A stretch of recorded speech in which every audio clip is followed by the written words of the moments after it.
Hello. Tonight we're doing some MSQ for Endwalker, Final Fantasy 14. It's been a little bit since I streamed, but yeah, here we go.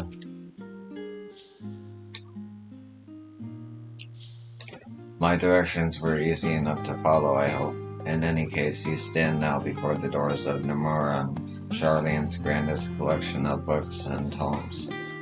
The building is actually only an entrance, and one of many at that, where the archives of Numeon extend deep beneath the surface like the roots of a tree. The vast halls of a great global library pale in comparison to Numeon's endless maze of subterranean chambers. Any citizen of Charleon is free to enter and peruse its shelves. Well, most of its shelves. Only Archons are afforded access to certain restricted vaults. I've dispatched Yastrola and Raha to investigate those. Meanwhile, Alize and Alphinaud will help me continue my search through the stacks open to the general public. Your status presents more of a problem. As a non-citizen, you are not only permitted to browse the first floor here at the entrance. You are only. Even so, there should be a number of books with touch upon Charlean history or foreign policy. Your task will be to find and study the relevant publications. I promise you, a working knowledge of those subjects will make it far easier to spot the sort of clues we're looking for. Let us be about it, shall we? I've told the others to meet us at the stone benches over there once they've found some promising tomes. Happy reading.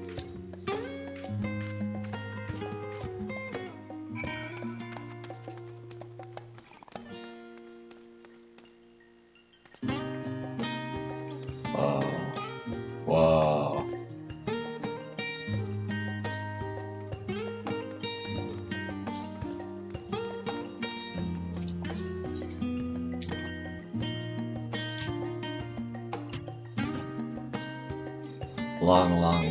Long ago, on an island in the Northern Sea, there lived a Rongdian man by the name of Nymph.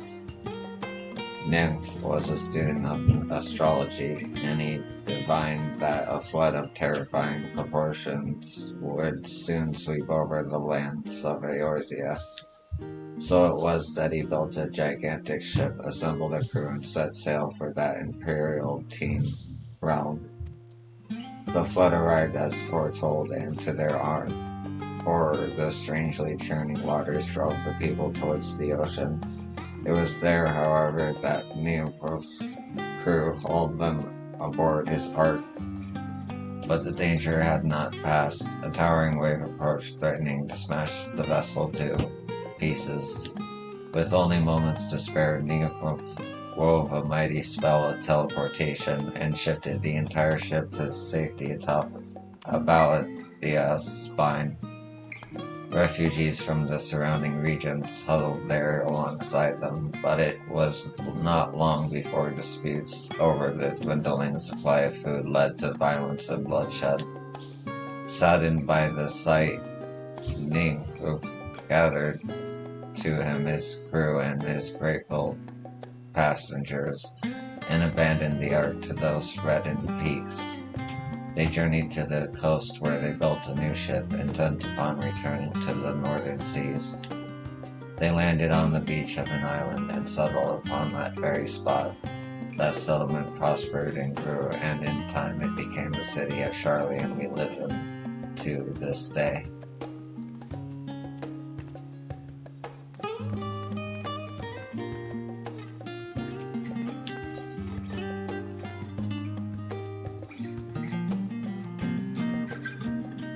Many years ago, on the banks of Thala, in the Dravanian hinterlands, a Charlean colony once thrived.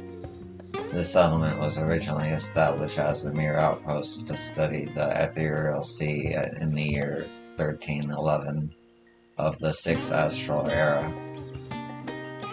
Scholars dispatched to Eorzea found the facilities wanting, and their demands encouraged a gradual expansion in structures and services. As rumors spread of growing communities of academics, the area was further inundated with Eorzean students hoping to share in the renowned wisdom of the Charlians. 50 years later, the Forum passed a motion to recognize what had become a flourishing town as an official Charlian colony. Eorzean residents took to calling the colony itself Charlian, which led to no small amount of confusion when discussion turned the subject to the subject of the motherland. In response, some Charlian inhabitants, if pressed for a name, would simply refer to it as the Emporium. Following the exodus, however, goblins and treasure hunters claimed for themselves a corner of the abandoned colony and gave it yet another name, Idle Shower.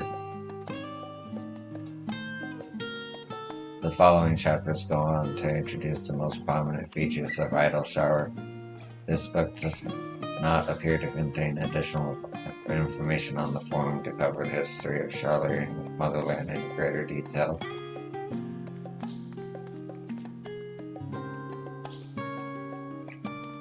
So many books.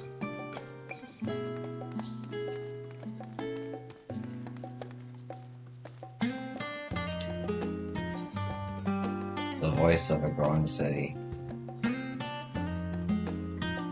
In the years which followed the founding of Charlian, civic policy and other matters of import were decided at Elsia, a public forum of which every citizen was eligible to speak.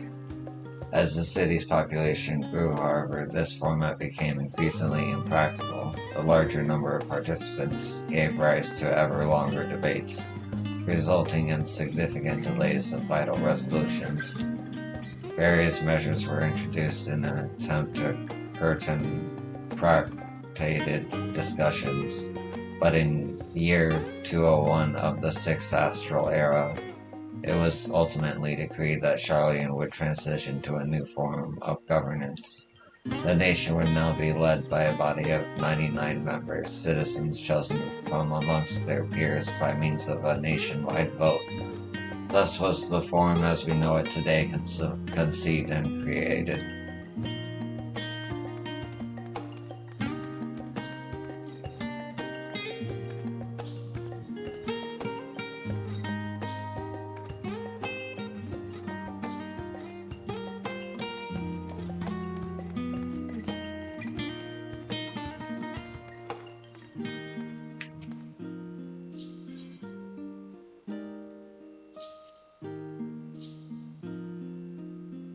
My beloved seekers of knowledge, have you ever put learning before your health and neglected to feed the rest of your body as you should?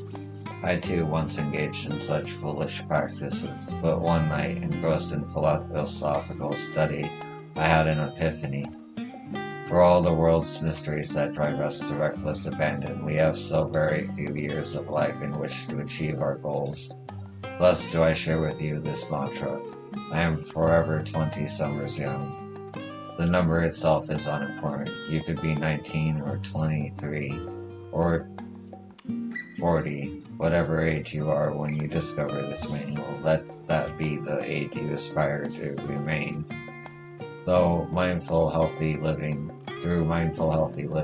will you extend the time available to spend upon your chosen research. Another day, another moon, another summer to grasp the greater truths you pursue. In the pages that follow, we will explore the secrets of maintaining one's physical condition from a biological, atheological, and arcane viewpoint. This book is on the wrong subject. Search for works that contain on the Forum or mention the history of Charlian.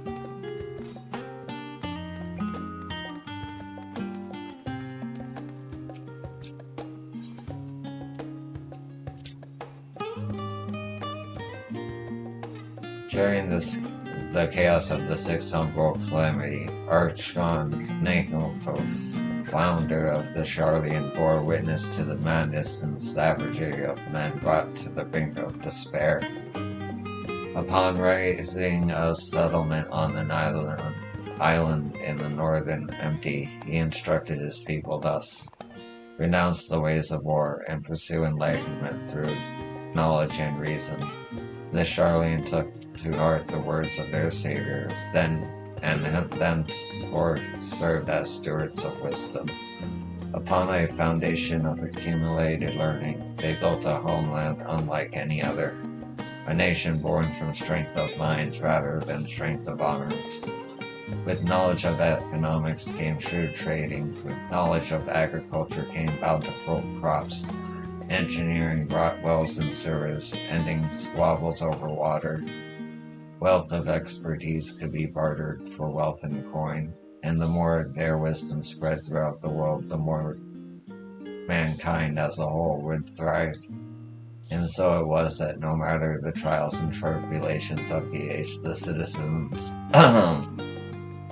of Charlian would live by their founder's teachings.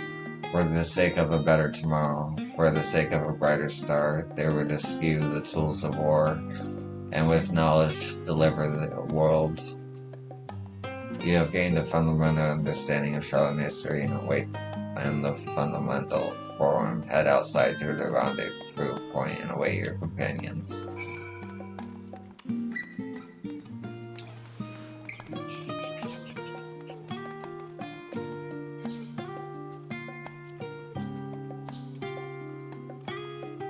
Have you ever gazed at the skies above and contemplated the mysteries contained therein? I speak not of shifting cloud patterns, but of the vastness beyond, of the sun-twinkling tapestry of the night.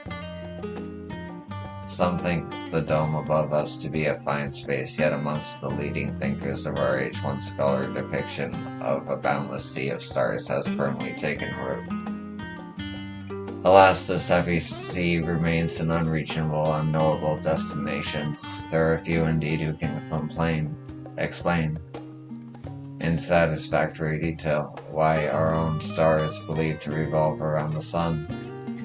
It was the teachings of Allah who came closest to understanding the laws which govern the starry abyss. It was they who launched Dalamud and sought to expand beyond our earth-bound existence. Having read of their ancient ambitions, I wonder, has your interest in this field of study waxed or waned? What if I were to tell you that the eternal constellations were arranged differently in the distant past, that their positions continued to shift almost imperceptibly but measurably as we journeyed into the future? Would it shock you to learn that the stars drift further and further apart, and may indeed do so forever? Are you eager to learn more? Yes, actually.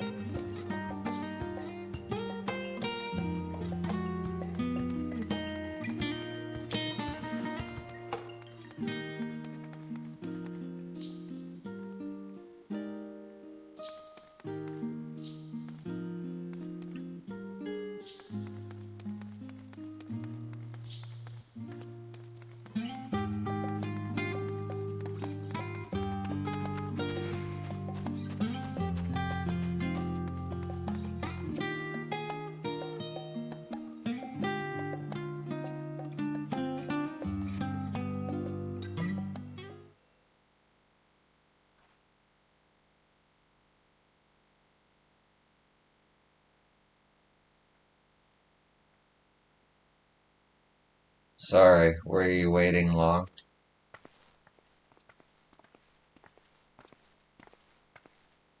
I wanted to make sure I borrowed at least a few promising volumes. Alpha Note and Cryle should also be along shortly.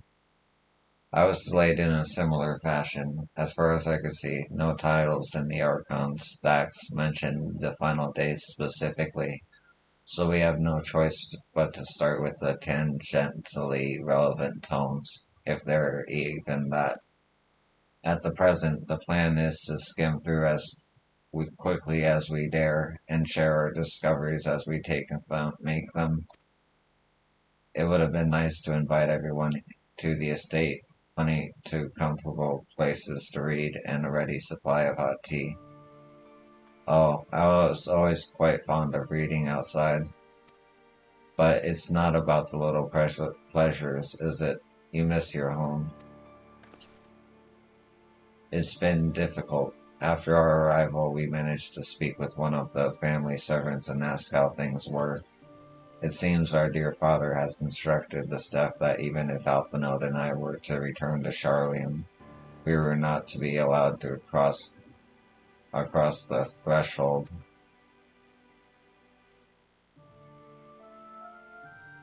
A harsh measure indeed. I hope that our efforts to understand his position and that of the forum will perhaps lead to a reconciliation. We'll mend this rift one day, I'm certain of it. And what of you, Graha? Have you been to visit your family, or do they not live here in the city? Ah, well, my situation is also somewhat complicated. I was raised in Charlian, yes, but I was born rather further away.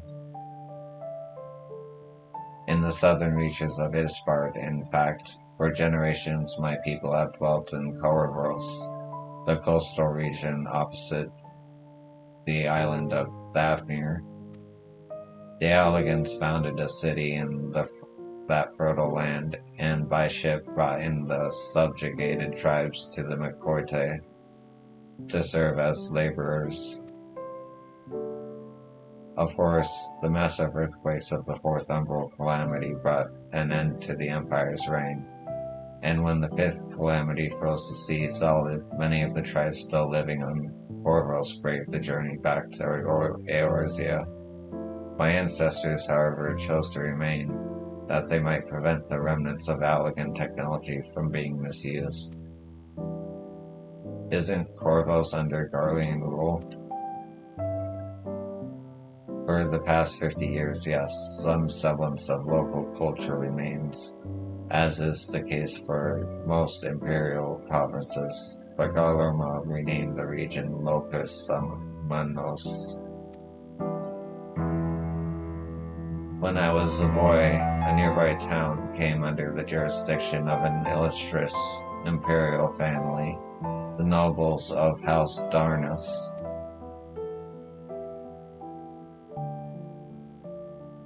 House Darnus demonstrated a singular interest in Allagan civilization, and so my tribe was forced to consider a plan of action.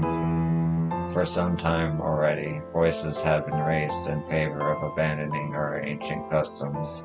After all, the Allaganai no longer passed to our eldest children as reliably as it once had. Fear of our discovery eventually tipped the scales, and the decision was made to bury our ties to the knowledge and traditions of Allag. As the last child born with the Allaganai, I was given over to the custody of friends and the student of Baleston, who had registered as a Charlian citizen. I never even considered, forgive me, it was unkind to question. Even Thancred was taken in by the Archon's Louis Soir, was he not? Stories of adopted waifs and rescued orphans are more common among Charlians than you might think. Yet, regardless of our origin, we are all provided with an equal opportunity to learn, and with sufficient prosperity, veracity, we outsiders can even earn the vaunted title of Archon. 'Tis exactly why I have such love for this country, and why I wish it to remain a nation of which its citizens can be proud. Hear, hear. Another good reason to get to the bottom of the forum's stubbornness, aside from the trifling matter of our impending doom. Excuse us while we try to make some headway into these books. More company should be arriving any moment now.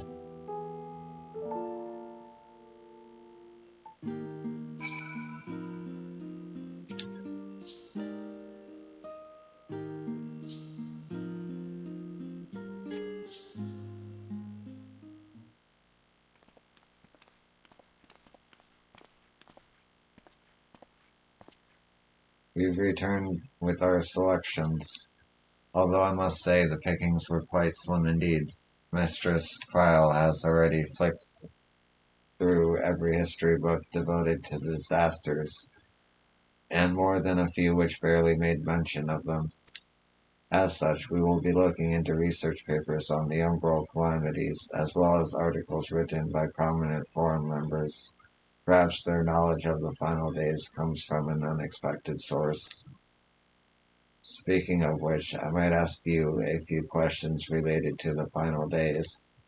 I'm the only one here who didn't witness the events of Amaranth firsthand, and fear I may be overlooking critical details. My thanks. Now where to begin? First things first, what kind of phenomena did the ancients encounter as the final days drew nigh?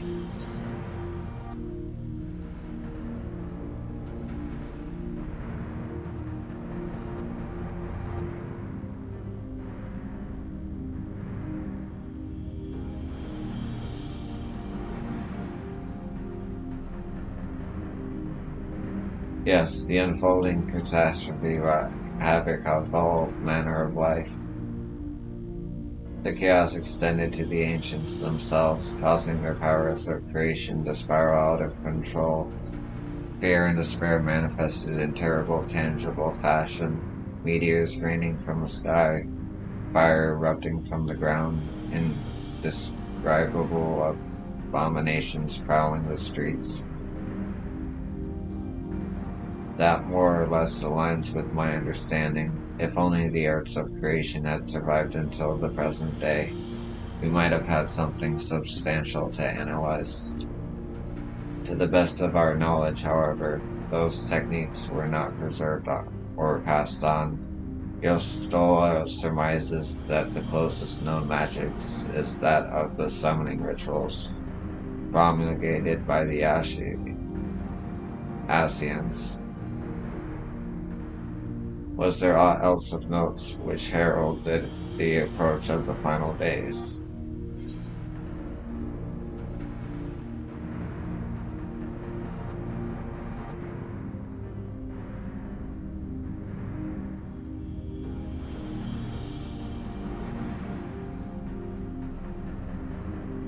Ah, yes, the Amorites spoke of it, didn't they?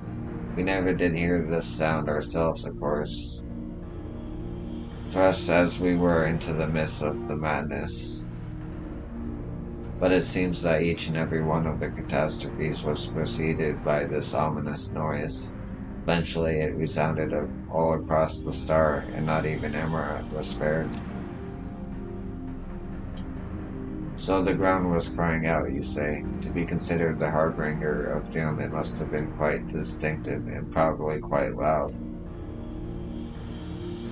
I'll have to speak with one of Newman Manamit's and ask of any books which make mention of such a sound.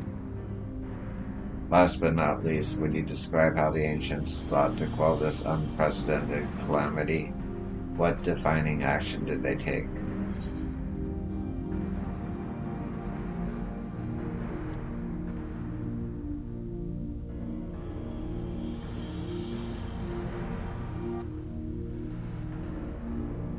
Yes, with Elidibus serving as his heart, so many gave themselves in sacrifice to bring him into being. We do not know exactly how Zodiac brought salvation to the star, only that by his godlike will were the laws of nature set aright. Then once the balance was redressed, the ancients offered up a further sacrifice to heal the ravages of the final days. Life sprouted anew, and it was these fledgling souls they intended to render unto Zodiac a trade that would have allowed them to resurrect the shades of loved ones absorbed by the primal. Or might have, had Benna and her fellows not manifested their opposition in the form of Hydaelyn. Thank you, both of you, for the detailed review. I feel much more confident now in my understanding of events. With all that freshly in mind, it does make me wonder what the Telepari truly mean when they speak of bringing back the final days. We've seen what they're doing with those towers of theirs. Is forcing people to summon primals a kind of catalyst? Are they attempting to mirror the conditions caused by unsustainable creation magics? Or are they simply using the final days as a figure of speech, a convenient metaphor for the scale of destruction they plan to unleash? But this is all just pointless conjecture at this stage. Let us return our attention to the forum, shall we? We should keep an eye out for Stola, but tis time we began studying these research papers.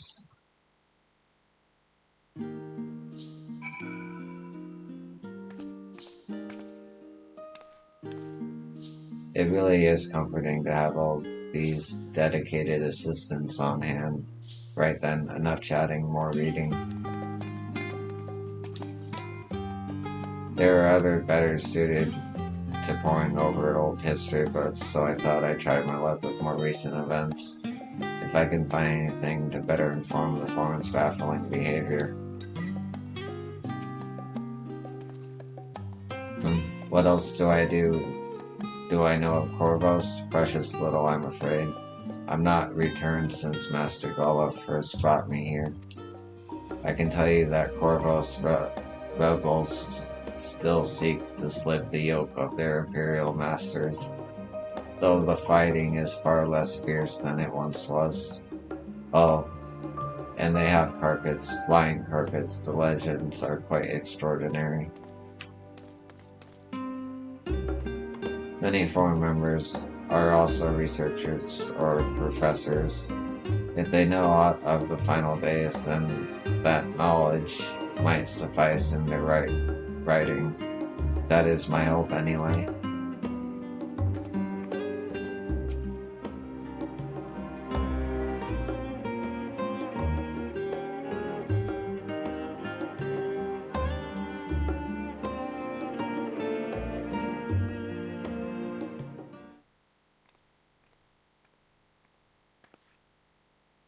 I'm the last, am I? Well, my extended search of Archon stacks produced one or two possibly useful books, but I wouldn't get your hopes up. If you recall, Urianger learned of the source's reflections from the Giran oracles. For its potential to cause panic and confusion, the tome was deemed apocrypha and sealed away in the great Ubal library. 'Tis even less likely that knowledge of the unsundered world, not to mention the horrors of the final days, would be left sitting on a shelf for any curious scholar to find. It stands to reason, then, that my colleagues, be they archons or constitutors, should first be largely ignorant of the subject. Yet when he confronted Master Forchant with knowledge of the Tepori and their machinations, he scoffed at the suggestion that they posed a threat. He seemed adamant that the forum would know if the final days were truly upon us, which only supported the conclusion that whatever privileged wisdom is guiding the forum's behavior, it is being kept secret from the rest of the nation.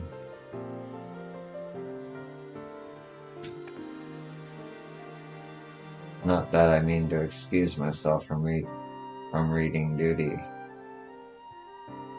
Whether they contain mention of the final days or no, these books could yet hold something of value. You weren't thinking of leaving, were you? There's plenty of work for everyone.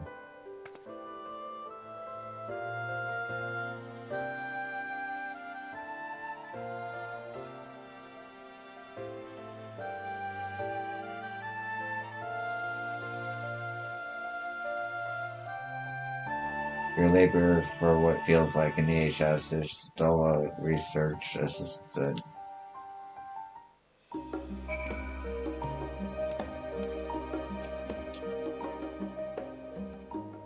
I've found not of interest so far. I think your still might be right about not getting our hopes up.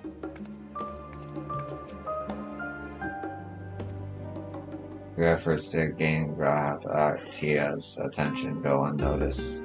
He appears to be lost in his reading. Huh.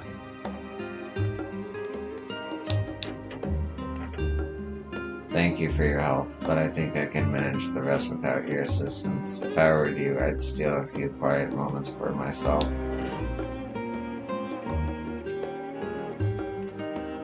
Oh dear, you look exhausted, but what about your studies? Were you able to find any books on the subjects I mentioned? Then the day was well spent. Should you wish to read them again, a man at the reference desk will point you in the right direction. For the moment, though, I suggest you take a well-deserved rest. We might be occupied with our research for quite some time.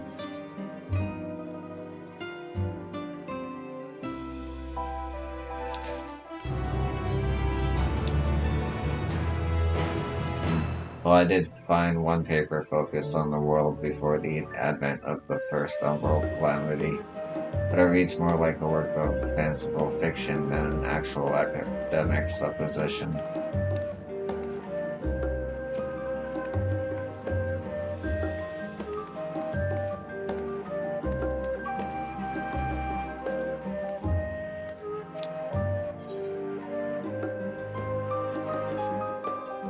Ready to take a tea break, yo? I know I am. Honestly, my neck and shoulders are going to calcify if I don't stretch my legs and walk around for a bit. You know, the last stand down in the harbor, don't you? Come and meet me near the outside tables, and I'll treat you to their coffee. It's quite good.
As busy as ever, I see. How very Charliean that no other garment cafe has sprung up to compete for customers. Actually, this crowd gives me an idea. Before we place an order, why don't we ask a few questions and gauge the mood of the city? I'm interested to hear what the average citizen has to say about the telepori. We might even learn something new. Worth a try, don't you think? Alize is now accompanying you. Keep her at your side in order to proceed with quest objectives. You can leave Alize.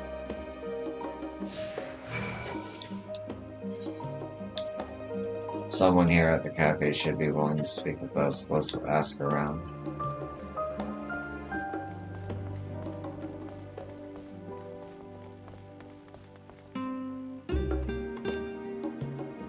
Yes, I don't believe I've had the pleasure.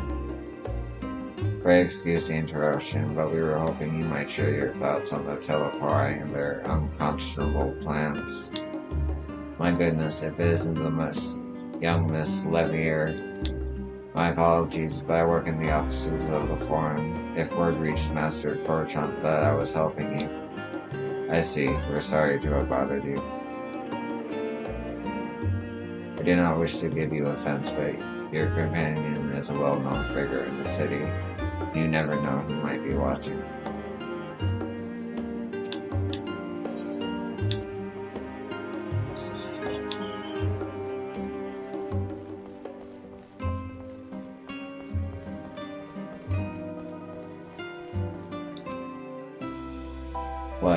What is it? Can a man not enjoy a moment of private respite?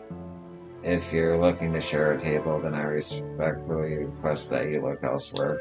You misunderstand, sir. We were simply wondering if you knew of the Telepori. These enemies of peace have promised to end all. Promised an end to all we hold dear. And wait, you're the House of Levenier girl, aren't you? And this woman with you is obviously a foreigner. I heard you were disowned for helping outsiders indulge their barbaric whims, and here you are giving truth to the rumor. I'll thank you to leave me be. I have naught to say to the likes of you. Well, I must apologize. 'Twas foolish of me to expect an ounce of civility from one so enlightened. Hung me up. Well, the customers have been decidedly uncooperative. Maybe the staff would be more willing to answer our questions.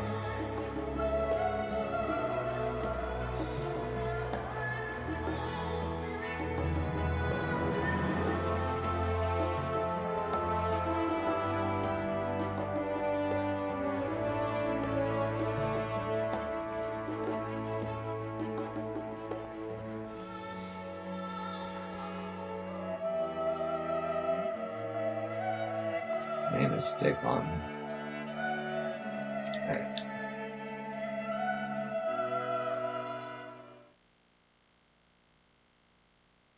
Welcome, madame. What can I offer you today?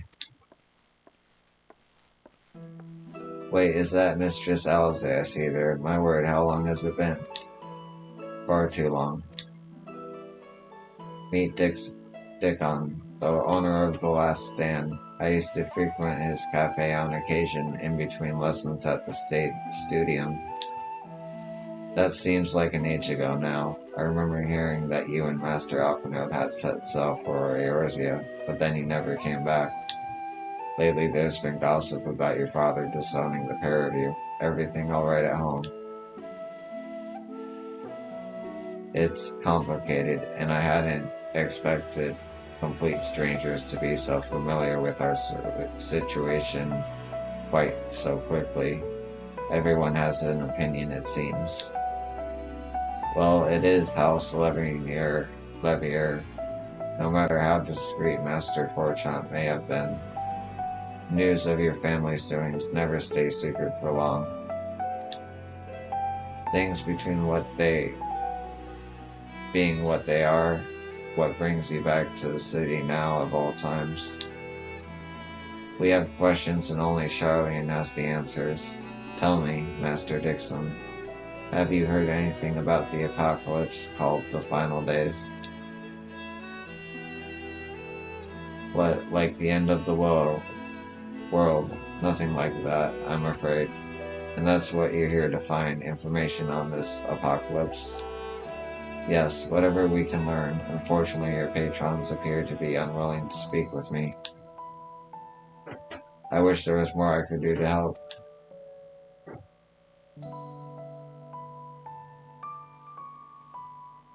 But maybe there is. You're a visitor to Charlene, aren't you? Then few will know your face. We should be able to pass you off as a server with none the wiser. While you just finished preparing a few orders, strike up some friendly conversation while you're setting down the food, and you might just get the answers you're looking for. Not a bad idea. I hate to ask, but what do you think?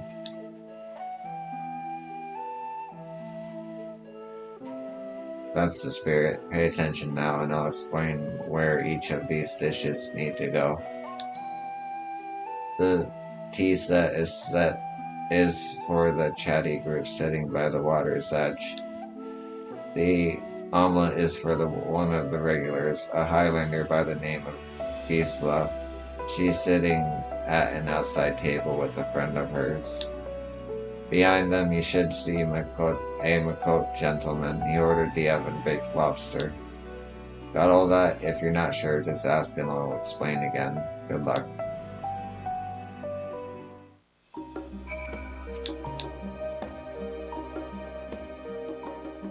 Remember, the tea set goes to the group by the water.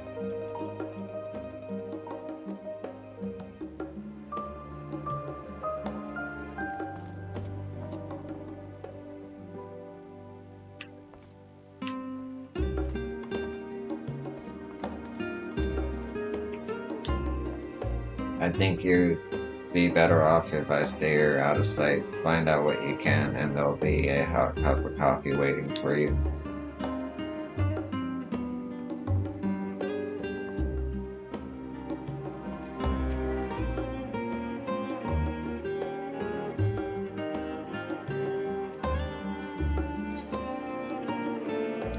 Tea omelet.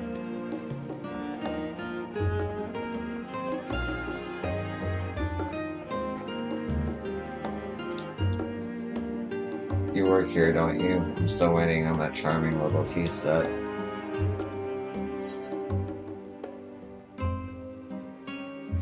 Yeah, you can just ask. Oh, my tea set. Lovely, thank you.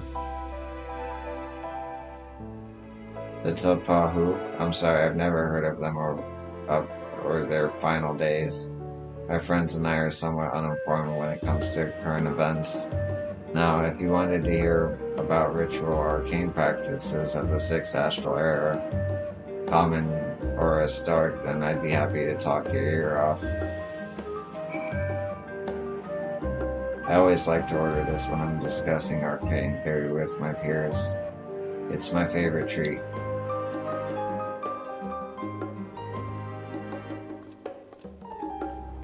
Omelet. Yeah, omelet. Gods above, I'm starving. I've never known service to be this slow.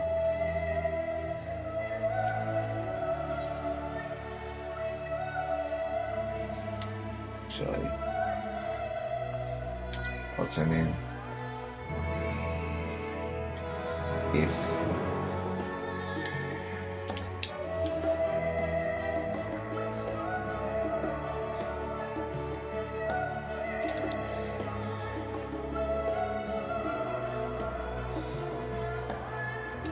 Okay, yeah.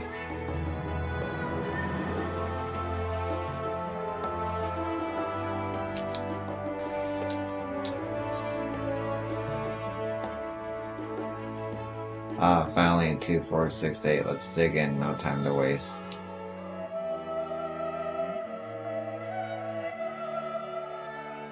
What, the Telepare? Ah yes, I remember seeing the name in the latest Gazette.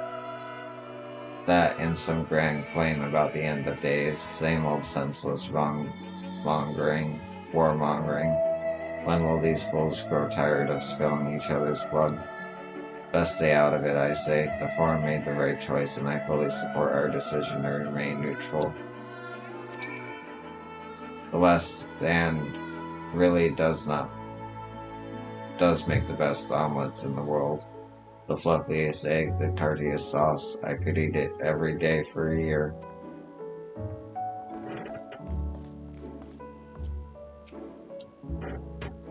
God, it's the anticipation. I've heard it melts in your mouth like most succulent roasts ever made.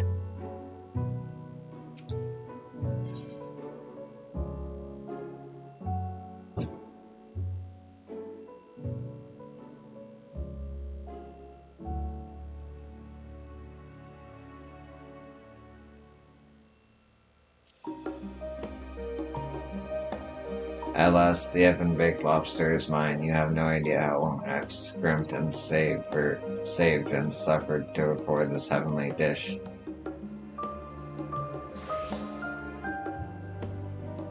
The final days, this is the first I've heard of it. Although that would explain why my friend here has rushed off his feet. It must be a busy time to be a gleaner. don't know what a cleaner is, they're a collectors of sort. Travel the world procuring things that we haven't got here in Charlian. Priceless books, unusual life specimens, and so forth. So named for those folk who trail after the reapers in the fields, picking up every grain which was missed. Aye, by all accounts, cleaning is most meticulous and demanding profession. If these telepori make good on their audacious threats, then many uncatalogued rarities could be lost forever. Why else would the cleaners be buzzing about in such a frenzy? Watch the harbor, and you'll see what I mean. They're carting loads in from the docks all day. It's never been this hectic before, not like this. I've wanted to try this meal ever since I saw it at another table. The aroma alone was worth every gill I scrapped together.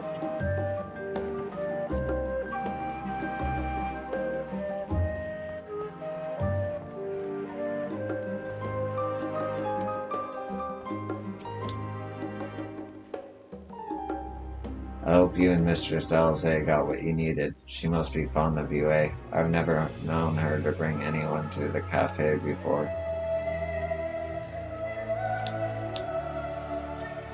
Any trouble with the customers? Were you able to get everyone talking?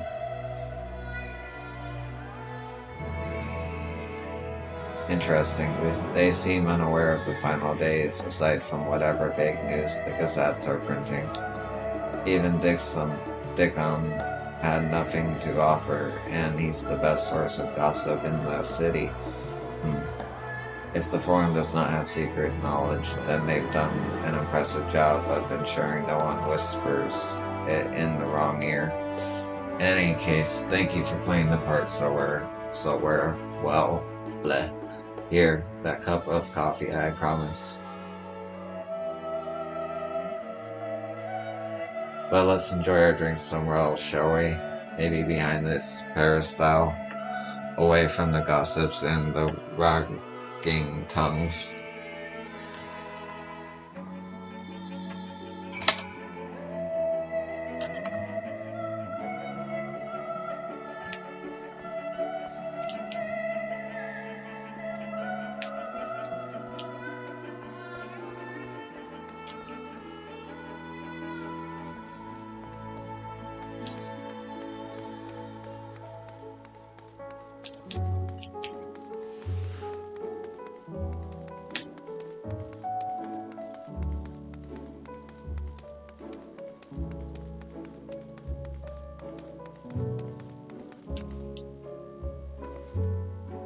Yes, this should do nicely, out of the wind and out of sight.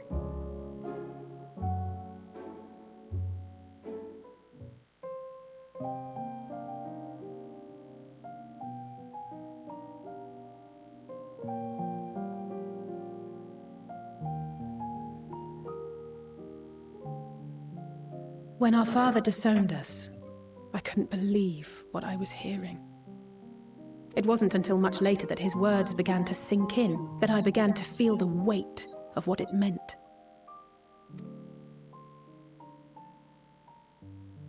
Do you remember when the decision was made to come to Charlian? Grahas said that the Forum was determined to keep us in the dark, and that Father's venomous performance was part of that strategy, to keep us at arm's length. Perhaps it was.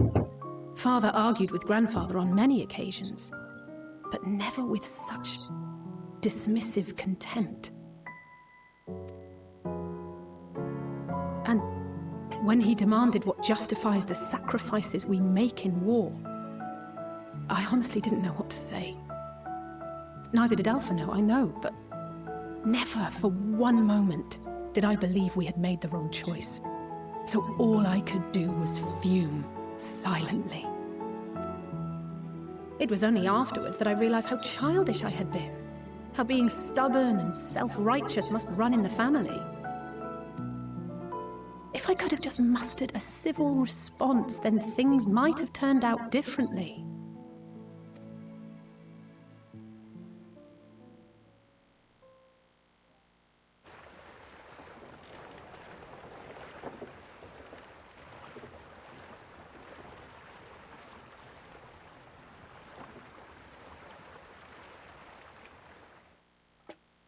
They must be ferrying goods to Labyrinthos.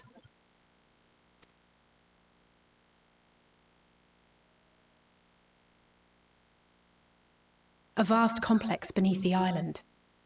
Sharlayan is famous for archiving knowledge from around the world. Well, that knowledge is not preserved exclusively in dusty tomes and desiccated samples. Our living library, comprised of all manner of flora and fauna, is housed and studied within that underground facility. Still, that did seem to be an unusually large shipment. When I lived here, it was rare to even see such cargo transported by boat.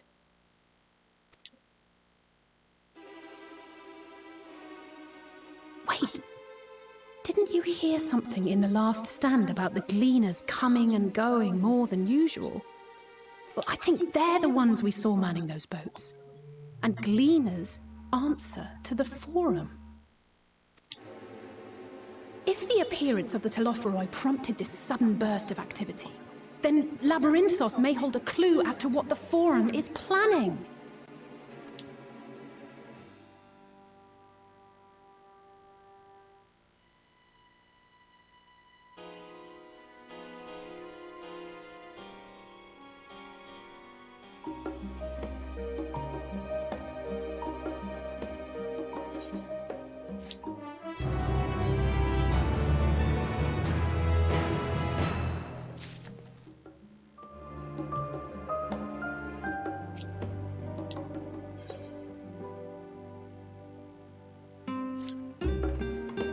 We should tell the others what we've learned about the Gleaners. Go on ahead to Norman, and I'll join you in the moment. Master Dickon will want his cups back.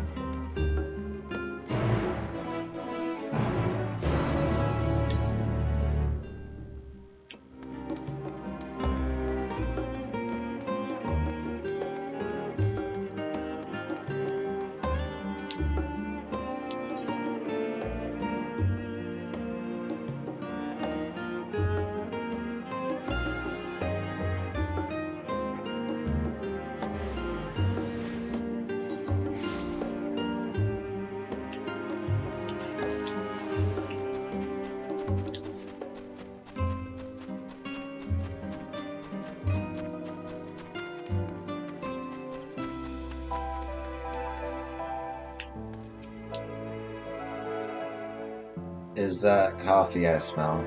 Did I miss a tea break? Where is Alice? I thought she was with you.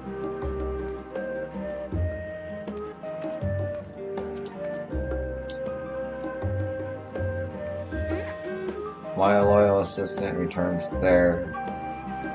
There is a lexicon of the first four that I need you to. Ah, you found something there, haven't you?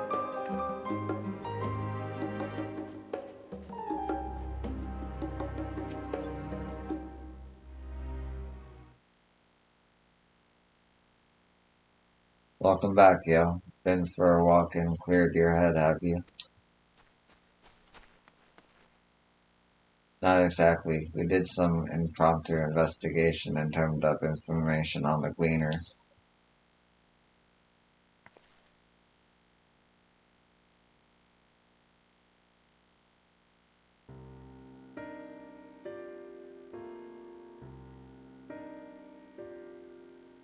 It makes sense. The Gleaners take their requests directly from institutions and bureaucrats, as you say. They ultimately answer to the Forum. A sudden and significant increase in the Gleaner traffic and in cargo. It certainly gives the impression of an overarching plan being put into motion. Let us see what the theory we can build from the facts.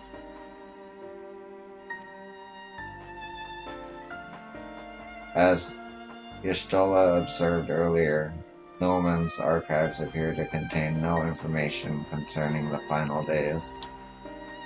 Coupled with what Yo and Alize learned at the last stand, we can be reasonably sure that most Sharlayans know nothing of that particular period of ancient history. Yet my father and his colleagues are not only familiar with the final days, but are also somehow certain that the destruction being perpetrated by the Telepori is wholly unlike these apocalyptic events.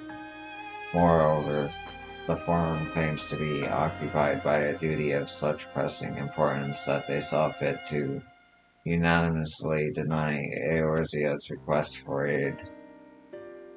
And now the Gleaners, official agent of the state, have been mobilized on an unprecedented scale. I do not think it a stretch to conclude that the Gleaners' recent activities are in service to the forum's secretive ends. In which case, our next course of action seems obvious. We visit Labyrinthos and assess the situation for ourselves. And if we're lucky, the Gleaners will be far more receptive to our questions.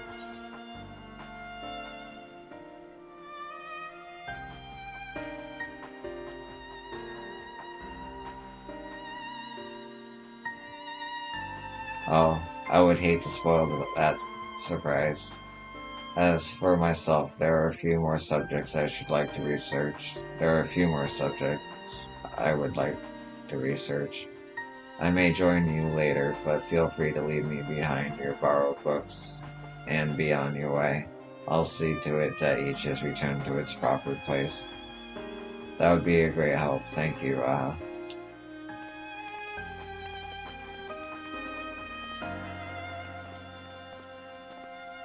Let us head down the stairs over there and I'll show you where the entrance is.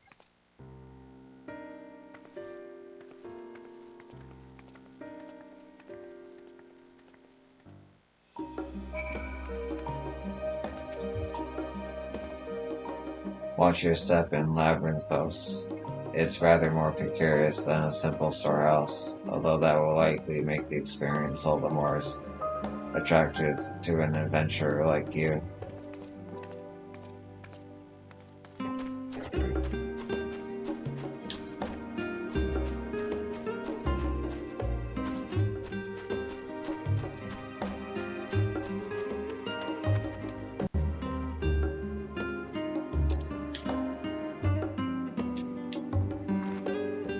Ready? Labyrinthos is not too far from here, but you may find the path a bit disorienting.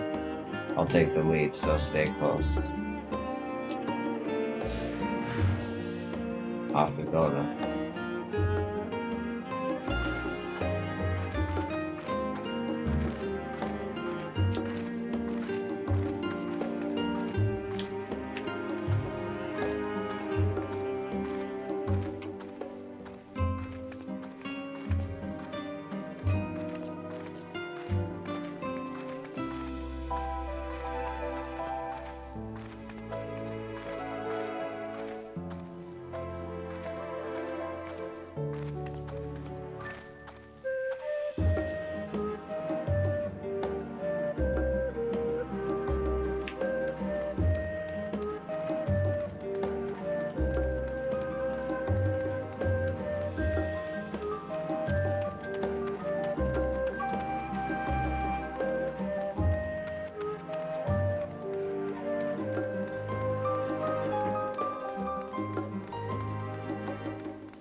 Here we go, through this door and down the stairs. You did remember to return to the shard back there, didn't you? It will make your life much easier if you need to come back in a hurry. Otherwise, we should keep moving.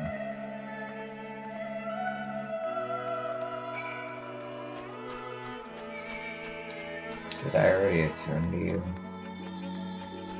I feel like I did. Yeah, I attuned to everything.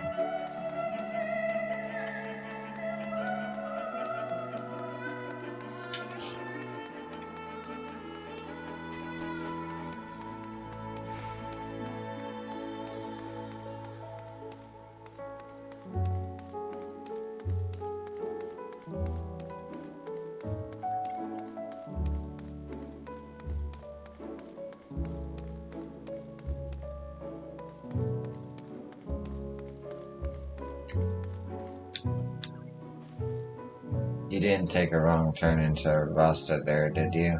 I doubt the forum would take kindly to her barging into a private session. I've not been to Labyrinth in the longest time. Even as a student, my visits were few and far between. How did the forum learn of the final days, and exactly how much do they know? More to the point, what do they intend to do about it? Hopefully the answer to at least one of those questions lies below.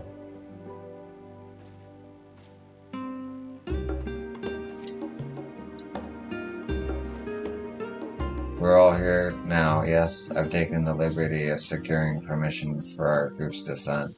Right, everyone onto the lift and down we go.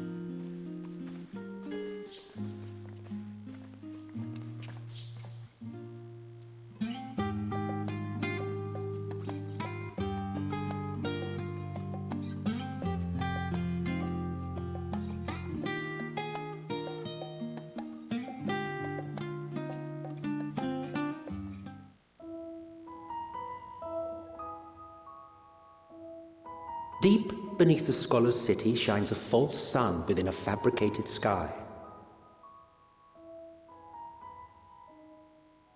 In any age exist those who consider the floor an extension of their bookshelves, and this vault's architects surely belonged to that special breed.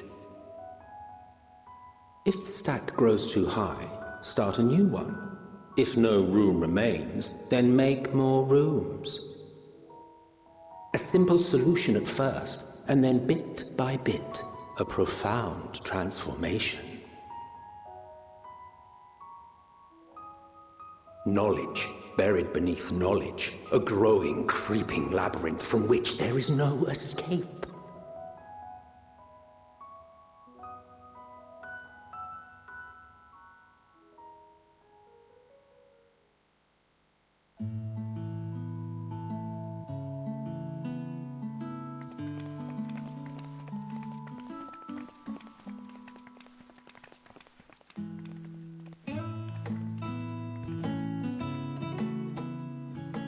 Not what you expected. I must admit, the artifice is very convincing. But I assure you that we are beneath Sharlayan itself. The breeze you feel, the flowing waters you hear, all created by the hand of man. The island is volcanic, you see, and once upon a time this great hollow must have been a reservoir for magma. It was discovered some 400 years ago, at which point it was repurposed as a storage facility for scrolls and samples and such. Renovations have continued, with nigh on no interruption to this day, with the lower levels still undergoing expansion. Aren't those people gleaners?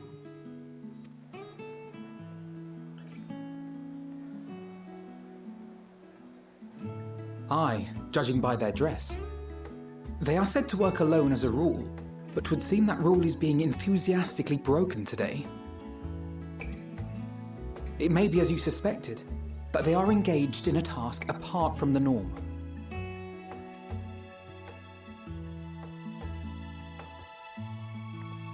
Let's spread out and get some answers then.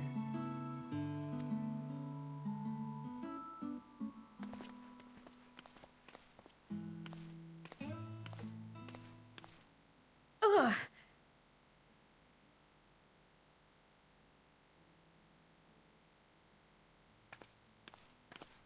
Did you call to me just now?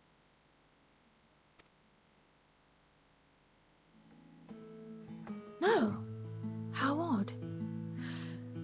I must be a bit dizzy from the descent. I'll be fine, I'm sure. Let's get to work, shall we?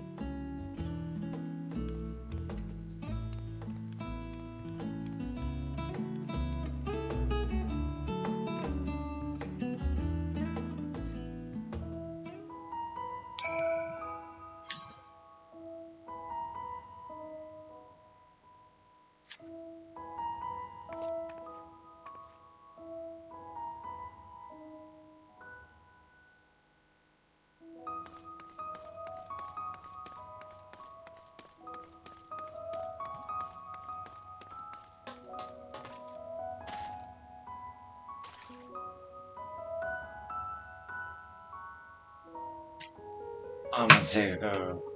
Well, how long have I been streaming? Hour?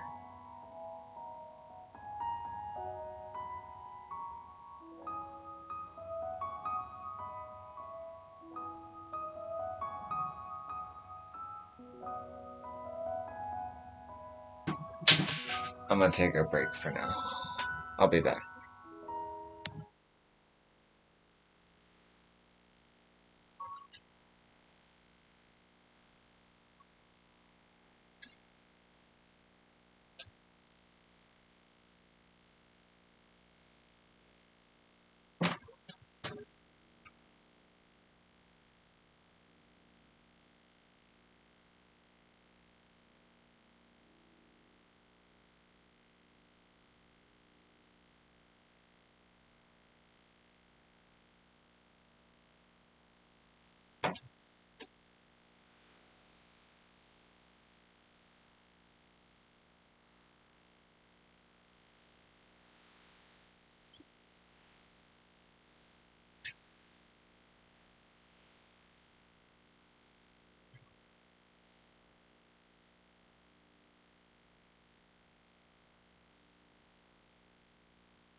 So I'm gonna call it here actually.